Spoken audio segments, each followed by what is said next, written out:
Hey guys, welcome to my shop. I wanted to show you guys today the application of a T.REX Citizen 2-point sling using paracord loops. There are different variations of what I do.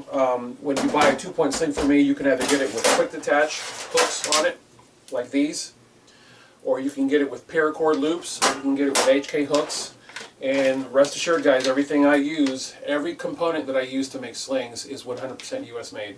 My QDs are Bravo Company manufacturing, my HK hooks are Blue Force Gear, both of which are made in the US. The webbing is Murdoch and Company. This stuff is 100% US made. In fact, Murdoch is one of the companies that was making webbing all the way back in World War II for GI's belts and the different gear that they were wearing. And also, what's really cool about this company is they make arrestor gear for capturing aircraft, aircraft that is has damaged landing gear or whatever.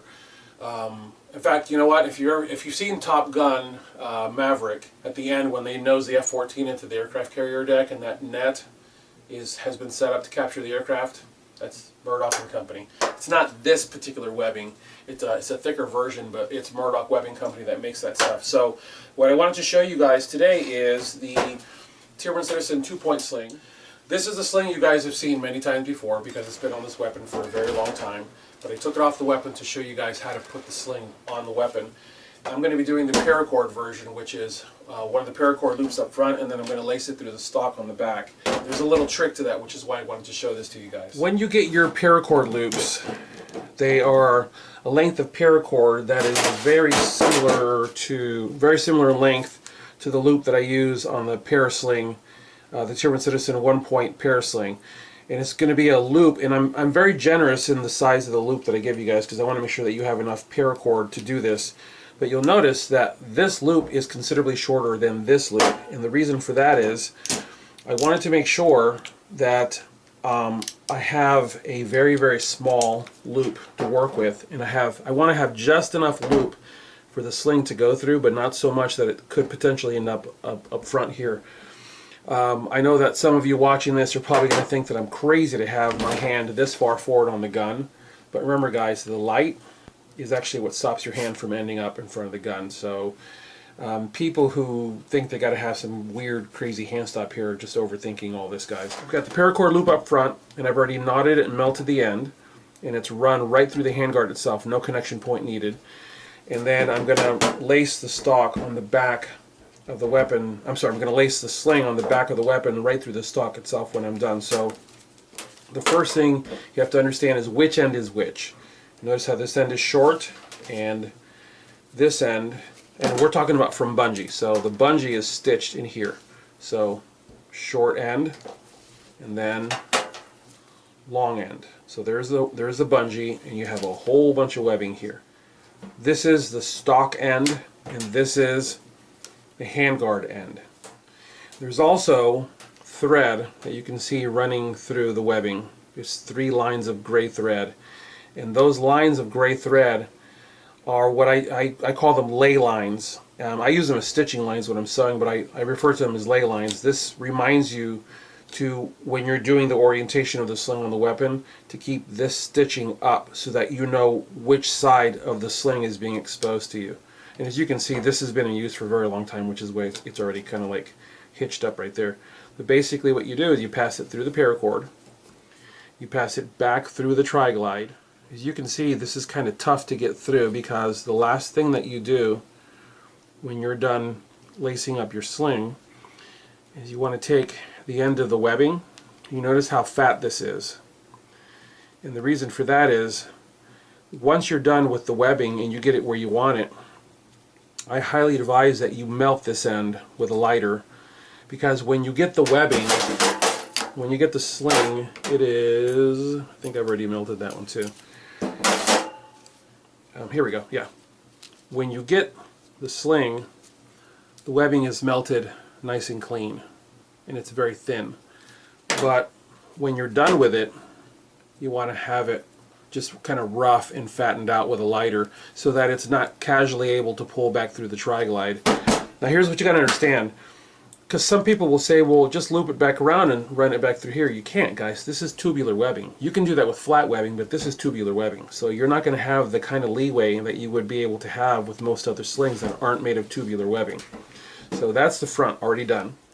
Make sure your orientation is correct on the sling before you start lacing stuff up. For this, I run it through over the back of the sling, back through the bottom, and then I lace it up through the bottom of the tri-glide, not the top. And the reason for that is I want this orientation this way, so that the weapon is always being pulled against the body, as opposed to lacing it so that the weapon is always winging forward away from the body.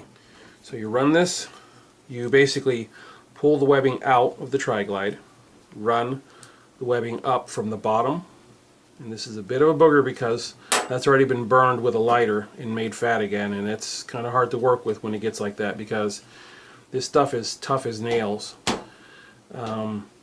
The webbing that I use is truly fire resistant, and even when you ignite the stuff, once you take it away from the heat source, it's probably just going to go out on its own.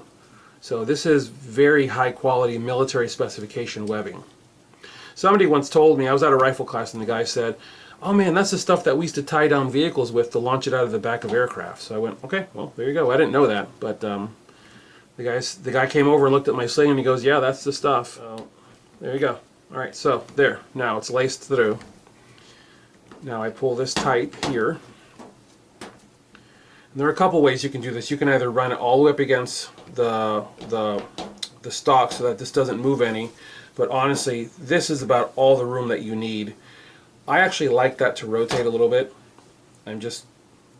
Well, someone's going to ask why. The reason why, I prefer things to have range of motion when I'm working with them, instead of having things locked down so tight that when you find yourself in a position where something has changed and you now need room, you don't have the ability to do that easily. Because remember, guys, these tri-glides are not adjustment sliders, they're lockers.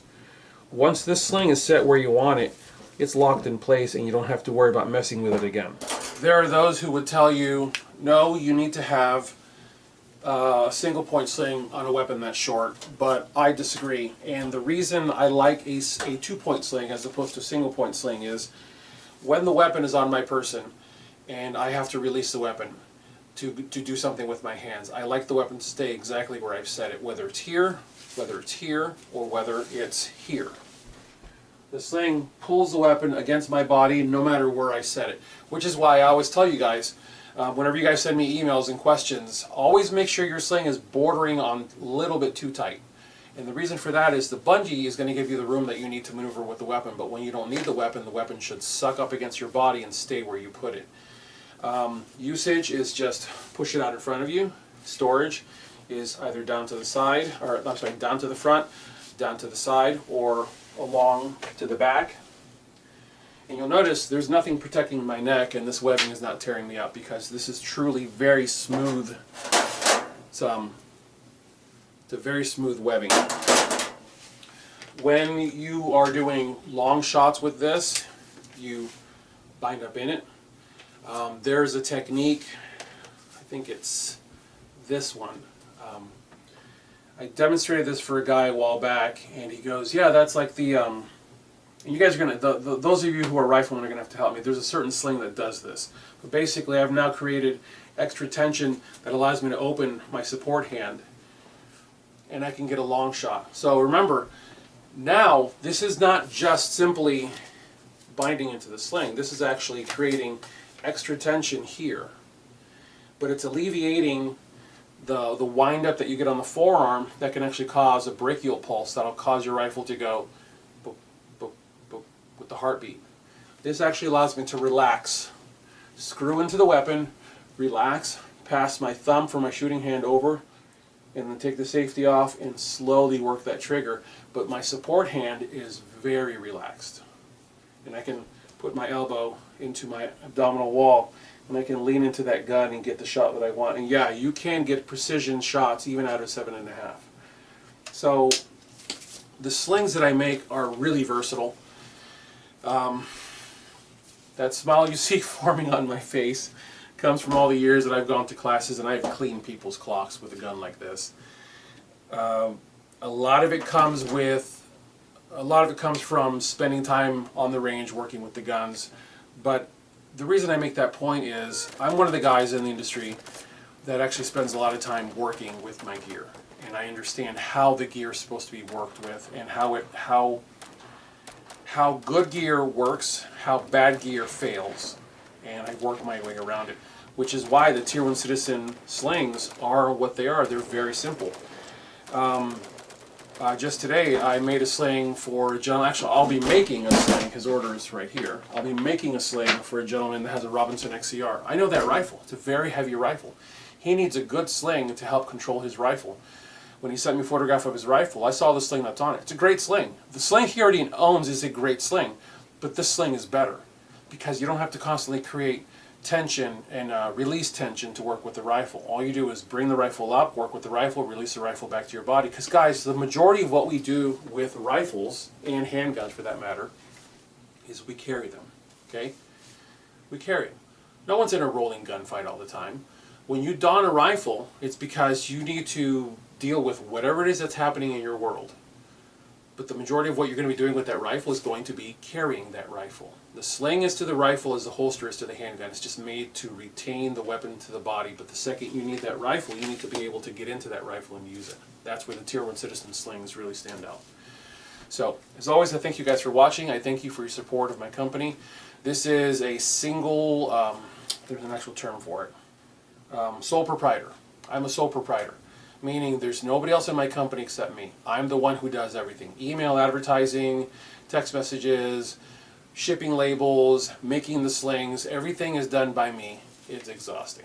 But I love it because it helps me to be completely independent from an industry, the firearms industry, that is completely overrun by companies that are selling garbage. There's so much junk that's being sold to the general public, and a lot of you don't understand what it is you're dealing with, and I'm doing my best to give you guys solid information that'll help you save money. As always, thank you for watching. God bless you all. Get those guns out in practice. Have a good one.